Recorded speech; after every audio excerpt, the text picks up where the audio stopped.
কতবার লা হাওলা ওয়ালা কুওয়াতা ইল্লা বিল্লাহ পড়লে গায়েবী সাহায্য আসবে?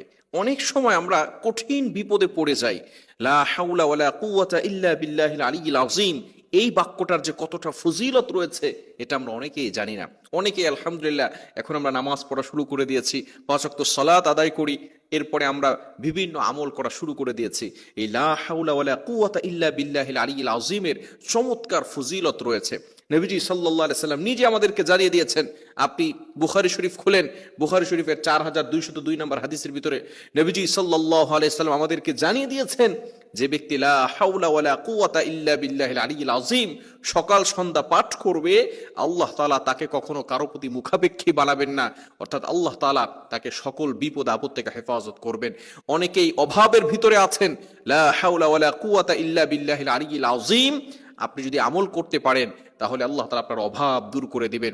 অনেক সময় দেখা যাচ্ছে ঘরের ভিতরে বরকত নেই, টাকা পয়সার অভাব, আপনি টাকা পয়সা ইনকাম করতেছেন, অনেক সময় দেখা যাচ্ছে অনেক ম্যাক্সিমাম পিপল এমন রয়েছে যাদের ইনকাম সোর্স খুবই ভালো।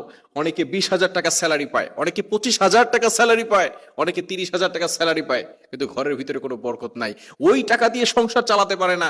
অনেকে 1,00,000 টাকা স্যালারি পায়, তারপরেও সে সেই টাকা দিয়ে সংসার চালাতে পারে না। অনেকে ফোন দিয়ে বলে, হুজুর এত টাকা ইনকাম করি তারপরে সংসারের ভিতরে বরকত নাই, সন্তান অসুস্থ হয়ে যায়, মাঝে মধ্যে স্ত্রী অসুস্থ হয়ে যায়, মাঝে মধ্যে কঠিন বিপদে পড়ে যায়, এই 1,00,000 টাকা বেতন পাই, হসপিটালের বিল দিতে দিতে আমরা শেষ হয়ে যাই, সংসারের ভিতরে অভাব দূর হচ্ছে না।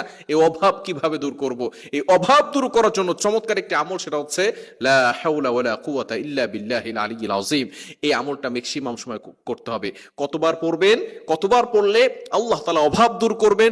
দুশ্চিন্তা, ডিপ্রেশন, ফ্রাস্ট্রেটেড পিপল যারা অনেক সময় ডিপ্রেশনে ভুগতে থাকেন তাদের জন্য চমৎকার একটি আমল, সেটা হচ্ছে লা হাওলা ওয়ালা কুওয়াতা ইল্লা বিল্লাহ। এটা প্রত্যেক ফজরের নামাজের পরে, বিশেষ করে সকাল ফজরের নামাজের পরে 100 বার করে পড়ব, এবং সন্ধ্যা মাগরিবের পরে আমরা 100 বার করে পড়ব।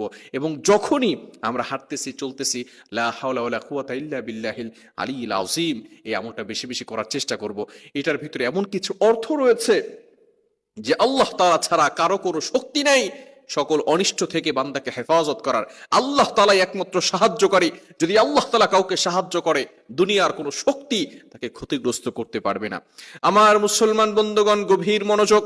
আল্লাহ তাআলা বান্দাকে অনেক বেশি ভালোবাসেন, অনেক বেশি মহব্বত করেন।